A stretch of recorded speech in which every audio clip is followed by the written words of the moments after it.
Саламатсыздар ма?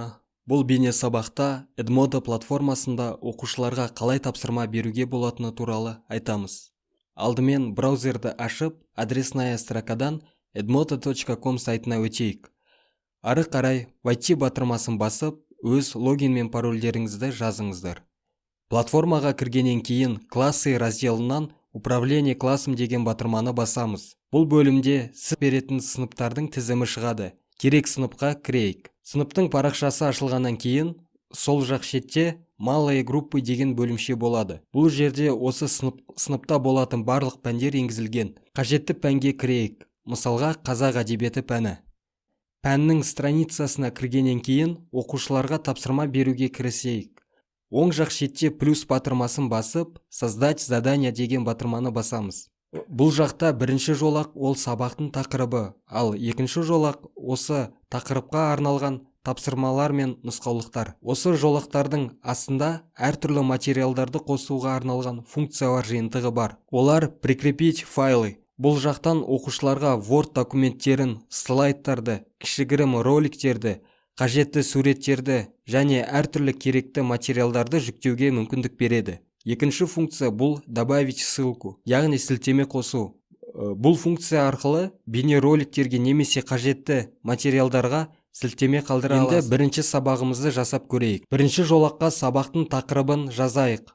Екінші жолаққа нұсқаулықтарды енгізейік. Мысалы, бірінші тапсырма, видео сабақты мұқият қараңыз деп жазамыз.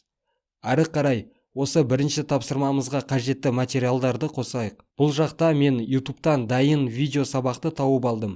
Енді осы видеоның сілтемесін көшіріп алайық. Ол үшін видеоның төбесінен мышканың оң жақ шетін шертіп, копировать URL видео дегенді басамыз. Енді өзіміздің платформамызға оралып, добавить ссылку деген батырманы басамыз. Бұл жерден бірінші жолаққа жаңағы YouTube'тан видеоны көшіріп алған сілтемесін қоямыз.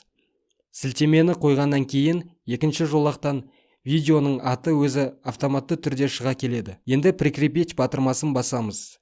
Көріп тұрғандарыңыздай сіздер бірінші тапсырмаға материал қостыңыздар. Енді осы тақырыпқа байланысты екінші тапсырма қосайық. Екінші тапсырма тұжырым кестесі, қожа мен жантасқа сипаттама беру керек. Осы тапсырмаға арналған суретті қосып көрейік. Ол үшін прикрепить файлы деген батырманы басып, керекті суретті қосамыз. Мінекей, сіздің тапсырмаға арналған сурет түріндегі кестені қостық, яғни қажетті материалды. Ары қарай үшінші тапсырманы қосып көрейік. Үшінші тапсырма, оқушылар жабық кеңес үзіндісін қарап, алған әсерлері бойынша қожа туралы эссе жазу керек. Бұл тапсырмаға да мен YouTube'тан дайын материалды тауып алдым. Соның сілтемесін қоямын. Яғни, YouTube'тан керекті видеоның ссылкасын копировать етіп, платформаға салдым. Біз тақырып бойынша 3 тапсырмаға да 3 түрлі материалдарды қосып, сабағымызды дайындадық. Енді осы сабақты жариялайық. Назначить батырмасын басамыз. Сабақ болатын күнді таңдап, сабақтың болатын уақытын енгіземіз. Мына жақтан видеода көрсетілген іс-әрекеттердің бәрі, яғни заблокировать после крайнего срока и заблокировать на более поздний срок деген екі функцияға галочка қоямыз. Бұл екі функцияны басқан кезде сіздер сабақтарыңызға ограничение қоя аласыздар.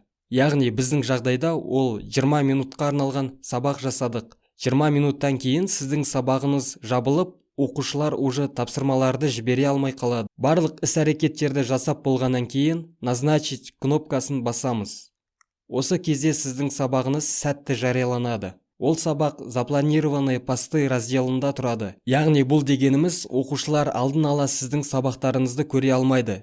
Тек сіз нұсқаған уақытта ғана тапсырмаңыз пәннің страницасына шығып, оқушыларға қолжетімді болады. Сабақ басталмай тұрып, сіз бұл сабақтарға өзгерістер енгізе аласыз. Ол үшін мына 3 нүктені басамыз. Осыменен сіздер оқушыларға қалай тапсырма беру керектігін үйрендіңіздер.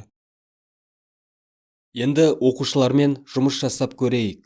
Сабақ уақытында сіздің берген тапсырмаңызды ашамыз. Бұл страницадан сіздер оқушылармен тікелей байланыс жасап, олардың жауаптарын қабылдай аласыз. Мына вкладкаларды қолдана отырып, оқушылардың тапсырмаларды орындауын немесе орындамауын тексеруге болады. Мысалы, мына оқушы тапсырманы мүлде көрмепті және тапсырылған тапсырманы орындамапты. Ары қарай, ал мына оқушы болса тапсырманы көріпті, но бірақ та сол тапсырманы орындамай кетіпті. Осы сияқты әр баланың сабаққа қатысуын немесе қатыспауын бақылап отырса болады. Мына жерде бір оқушы тапсырмаларды орындап сізге тексеріске жіберіпті. Қане осы оқушының жұмысын көрейік. Ол үшін оқушының үстіне басамыз. Бұл жерден оқушымен кері байланыс жасауға арналған ыңғайлы кішігірім окошко ашылады. Сіз оқушының істеген жұмыстарын тексеріп, ол жіберген файлдарды көре аласыз. Мына жерден осы оқушымен кері байланыс жасауға болады. Және де осы жерге тағы да түсіндірме жұмыстарын, материалдарды қосу арқылы жүргізсе болады. Енді мына үсті жағында оқушының жұмысын қабылдауды растау үшін бірде-бір деген бал қойып, сохранить батырмасын басу қажет. Сол кезде оқушының жасаған жұмысын платформа қабылдап, ол сабақты толығымен тапсырылды деген белгі алады. Осыменен сіздер Edmodo платформасында қалай сабақ беруді, оқушылардан тапсырмаларды қабылдауды және кері байланыс жасауды үйрендіңіздер.